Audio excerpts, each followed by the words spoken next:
안녕하세요. 축진막입니다. 먼저 이번 주는 엘클라시코 얘기부터 해볼 텐데요. 바르셀로나가 이번 시즌에 엘클라시코에서 4연승을 거두게 되었습니다. 이번 경기는 볼거리도 많고 재밌는 요소들도 많았는데요. 페란 토레스의 어시스트 3개, 그리고 음바페의 해트트릭도 있었고요. 이번 경기는 공격수들의 수비 능력이 경기를 갈랐다고 볼 수 있겠습니다. 제가 경기 끝나고 찍은 후토크 영상에서 경기의 내용에 관련된 것들은 어느 정도 얘기를 했었는데요. 이번 영상에서는 후토크에서 얘기하지 않은 부분들 위주로 또 얘기를 해보도록 하겠습니다. 일단 오늘 경기 보고 첫 번째 느꼈던 건 바르셀로나는 에릭 가르시아를 무조건 잡아야 된다고 생각을 합니다. 이 에릭 가르시아라는 선수가 어느 자리에서도 1인분은 해주는 것 같은 느낌이 듭니다. 바르셀로나의 핵심 멤버라고 볼 수 있는 쿤데라는 선수가 없었음에도 불구하고 에릭 가르시아가 있었기 때문에 비슷한 느낌으로 소화가 가능했다고 보고요. 또 다른 오플백 엑토포트보다는 훨씬 더 쿤데와 비슷한 플레이 스타일을 보유하고 있다고 볼 수 있겠습니다. 바르셀로나가 왼쪽 풀백을 올릴 때 오른쪽 풀백인 에릭 가르시아가 가운데 쪽으로 들어와 주면서 변형 3백을 구성할 때도 좋고요. 또 수비형 미드필더 자리도 소화가 가능합니다. 그래서 더용 대신에 서브로 출전할 수도 있고요. 센터백도 충분히 소화가 가능한 선수입니다. 그래서 바르셀로나 후방 라인에 웬만한 자리는 다 들어갈 수 있는 선수고요. 나이도 2001년생 이강인이랑 같은 나이기 때문에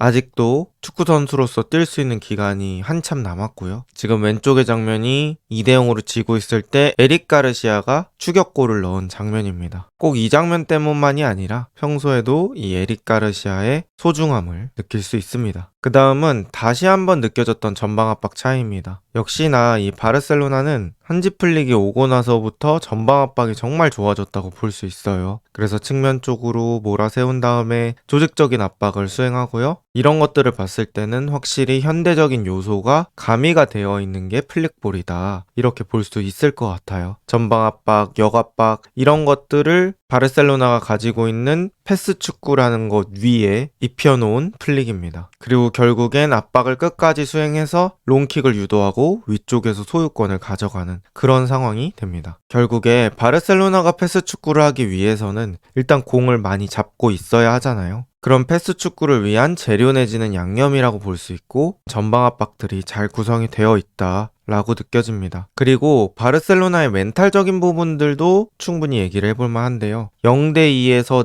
4골을 넣는 팀입니다. 바르셀로나 입장에서는 이번 시즌 엘클라시코만 했다 하면 이겼고 게다가 꽤나 많은 골을 넣었기 때문에 아마 경기하면서도 지지는 않겠다라는 마인드가 계속 있었을 것 같아요. 축구 선수들 실제로 나중에 인터뷰하는 거 들어보면 스코어는 지고 있더라도 질 것 같은 느낌이 안 드는 경기가 있다고 하더라고요. 그래서 바르셀로나 선수들이 그런 것들을 느끼지 않았을까라고 생각을 하고요. 확실히 레알 마드리드에 대한 자신감이 엄청난 것 같습니다. 그래서 지고 있더라도 흔들림 없이 자기 축구를 했던 것 같고요. 한 골씩 야금야금 따라가다 보니까 결국에는 4대2로 앞선 채 전반전을 마무리하게 되었습니다. 이제 레알 마드리드 입장에서는 우리가 2골을 먼저 넣었는데도 이걸 진단 말이야? 이런 얘기가 충분히 나올 수 있다. 바르셀로나 도대체 어떻게 이겨야 되지? 이렇게 생각이 들 수 있었던 게임입니다. 이번 시즌은 확실히 바르셀로나가 레알 마드리드를 압도했다라고 볼 수 있을 것 같습니다. 그 다음은 오프사이드 트랩에 대한 재정비가 필요하다고 느꼈는데요. 바르셀로나가 경기 자체는 거의 90분 내내 압도를 했다고 볼 수 있는데 사실 3골이나 실점을 했잖아요. 그리고 무뇨주의 빅찬스까지 포함하면은 동점까지도 될 수 있던 상황이었습니다. 레알 마드리드가 빅찬스 5개였어요. 그런데 바르셀로나의 오프사이드 트랩이 시즌 초반만큼 완벽한 것 같은 느낌은 안 들거든요. 아무래도 시즌 막바지에 이르고 바르셀로나가 여러 가지 대회를 치르다 보니까 선수들의 체력적인 부담이 결국에는 이런 것들로 느껴지는 것 같습니다. 그리고 오프사이드 트랩이라는 게 하이리스크 하이리턴이라고 볼 수 있는데 요즘 바르셀로나는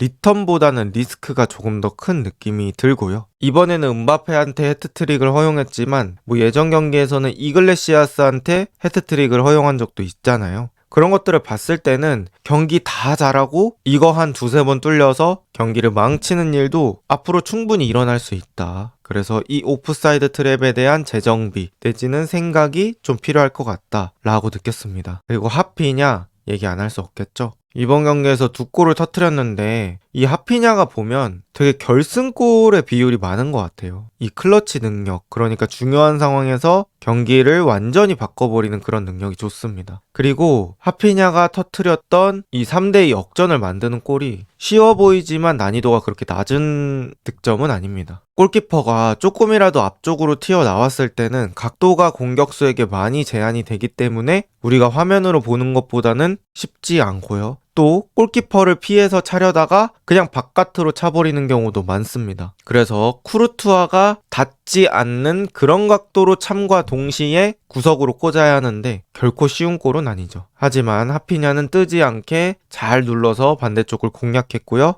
왼쪽 위의 사진을 보시면 수페르코파 결승에서도 비슷한 슈팅을 성공했습니다. 그래서 하피냐가 이 정발 왼쪽 윙어지만 이런 능력이 있기 때문에 또 득점을 많이 할 수 있구나 라는 걸 느꼈고요. 그리고 레알 마드리드는 확실히 수비적인 보완이 무조건 필요하다고 느꼈는데요. 저는 같이 수비하거나 혹은 보강하거나 이렇게 적었는데요. 사비 알론소 감독이 만약에 온다면 전술을 통해서 팀 단위 수비를 개선해야 될 것 같습니다. 그러니까 필드 플레이어 10명이 덩어리로 움직이면서 같이 수비하는 것들이 무조건 있어야 될 것 같고요. 이 추아메니의 지속적인 센터백 기용도 팀이 수비가 정상적이지 않다는 걸 계속해서 나타내고 있는 것 같아요. 센터백이 있어도 기용하기 어렵거나 그렇지 않아도 부상으로 자리를 비우고 이러다 보니까 추아메니 센터백으로 기용되는 비율이 상당히 많았고요. 추아메니가 센터백으로 나올 때마다 뭐 좋은 모습을 보여줬냐? 그건 또 아니거든요. 그래서 추아메니를 미드필더로 기용할 수 있게 빨리 이 센터백 부분에 대한 것도 보강이 되어야 될 것 같고요. 결국에는 이 유럽 타이틀을 노린다면 풀백, 센터백 돈 주고 사야 됩니다. 물론 이제 FA로 아놀드, 알라바, 리디거 이런 선수들 영입하긴 했지만 공격뿐만 아니라 수비에도 돈을 좀 써야 되지 않을까 싶고요. FA 기다려서 데려오는 건 당연히 좋은 거긴 하지만 현실에서 성사되기 어려운 그런 거래이기 때문에 당장 금전적인 투자가 필요하지 않을까 싶고요. 그 다음은 음바페, 비니시우스의 공존에 대한 고민입니다. 이 공존은 저는 조금 다른 의미의 공존이라고 표현하고 싶은데요. 공격적인 공존을 말하는 건 아니에요. 사실 음바페, 비니시우스 공격적으로는 둘 다 축구를 잘하는 선수다 보니까 어느 정도 맞아떨어지는 것들이 있어요. 그래서 저는 오히려 공격적인 합은 괜찮다고 보고 있거든요. 하지만 이 두 명을 함께 쓸 때 수비적인 리스크가 너무 크다고 봅니다. 그래서 음바페, 비니시우스 두 명이 있을 때 팀의 전체적인 수비 밸런스가 깨져버리는 그런 것들이 있고요. 이것들은 최상위권 팀들과의 대결에서는 엄청난 문제를 발생시킵니다. 둘을 같이 쓰려면 수비적인 장치를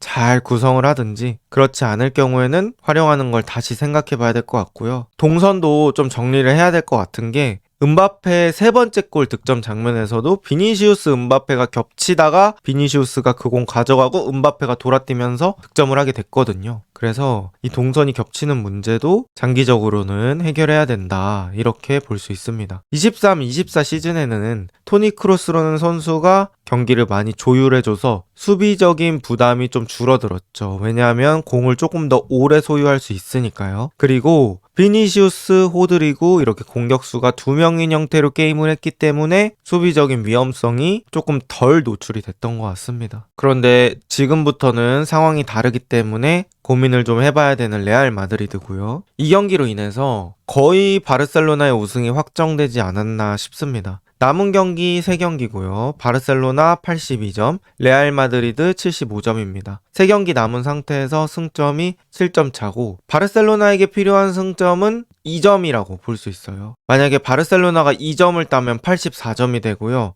레알 마드리드가 남은 경기에서 승점 9점을 따도 84점으로 똑같아집니다. 그랬을 경우에는 승자승 원칙에 의해서 바르셀로나가 우승을 차지하게 되거든요. 이 엘클라시코 맞대결에서 바르셀로나가 계속 이겨놓은 게 또 아주 큰 부분이라고 볼 수 있겠습니다. 결국 바르셀로나는 남은 3경기에서 1승 2패 내지는 2무 1패만 해도 우승 확정이고요. 레알 마드리드는 기적이 일어나지 않는 이상 라리가 우승을 차지하기 어려워졌습니다. 그 다음은 아틀레티코 마드리드와 레알 소시에다드 얘긴데요. 4대 0으로 소시에다드를 잡았는데 세를로트가 전반에만 4골을 넣는 미친 득점력을 보여줬어요. 오늘은 코케, 데폴, 바리오스, 중앙 미드필더 성향의 선수들이 동시에 선발이 됐고요. 이 승리로 인해서 아틀레티코 마드리드는 견고한 3위를 유지할 수 있게 되었습니다. 확실히 코케가 복귀하면서부터 달라진 건 코케가 가운데로 내려오면서 받아주는 빈도가 늘었다는 거예요. 지금은 센터백 사이에 껴서 빌드업을 좀 도와줬고요. 바리오스와 데폴은 조금 더 공격적으로 활용이 되고 있습니다. 세를로트의 첫 골을 어시스트 해줬던 것도 바리오스입니다. 그리고 세를로트 사실상 오늘 경기의 주인공입니다. 리그 17골, 90분당 1.1골이라는 정말 말도 안 되는 페이스를 보여주고 있습니다. 세를로트가 이번 시즌은 선발로 기용된 적이 그렇게 많진 않거든요.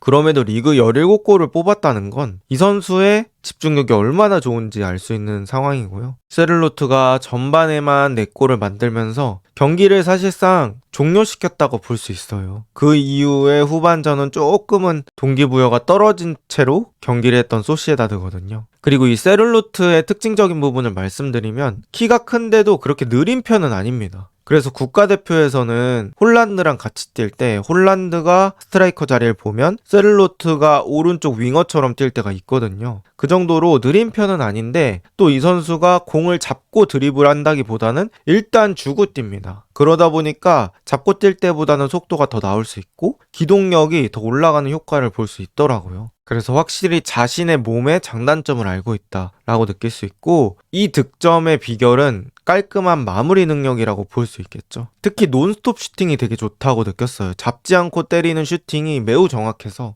많은 득점을 만들어낼 수 있었던 것 같습니다. 그 다음은 4대0 상황에서도 아틀레티코 마드리드가 방심하지 않고 수비 대형을 잘 유지하더라고요. 이번 장면에서는 줄리아노가 오른쪽 윙백으로 합류하면서 5-4-1 형태로 수비가 됐고요. 세를로트는 수비에서 제외를 시켜줬습니다. 그러면서 9명이 보통 수비를 했고 세를로트는 역습 나갈 때 기점이 되는 그런 위치에 서 있었던 것 같습니다. 어쨌든 4대0 상황에서도 간격이 컴팩트하게 유지됐다는 게 또 아틀레티코 마드리드 입장에서는 긍정적인 부분이라고 볼 수 있고요. 갈란이 유기적인 위치 변동이 있습니다. 지금도 측면 쪽으로 오히려 빠져서 리누를 안쪽에 넣어둘 수 있었고요. 빌드업은 코케가 아래에서 도와줬습니다. 하지만 이런 상황에서 소시에다드한테 공을 뺏겼을 때는 갈란 쪽, 그러니까 상대 공격수는 쿠보였거든요. 쿠보 쪽에 공간이 좀 생겼다. 그래서 그런 것들은 여전히 리스크로 작용했던 경기였다. 이렇게 보면 될 것 같고요. 아틀레티코 마드리드는 이번에 승리하면서 가능성이 위아래로 열려있게 되었습니다. 승점을 최대 9점 차까지 좁힐 수 있는 상황인데 레알 마드리드와 승점 5점 차기 때문에 2위까지 올라갈 수 있는 가능성이 아직도 충분합니다. 또 챔피언스 리그는 안정권이라고 볼 수 있겠고요. 승점 3점만 있다면 또 3위를 확정할 수 있는 상황이거든요. 아틀레틱 클루브하고 맞대결을 이겨놨기 때문에. 그래서 아틀레티코 마드리드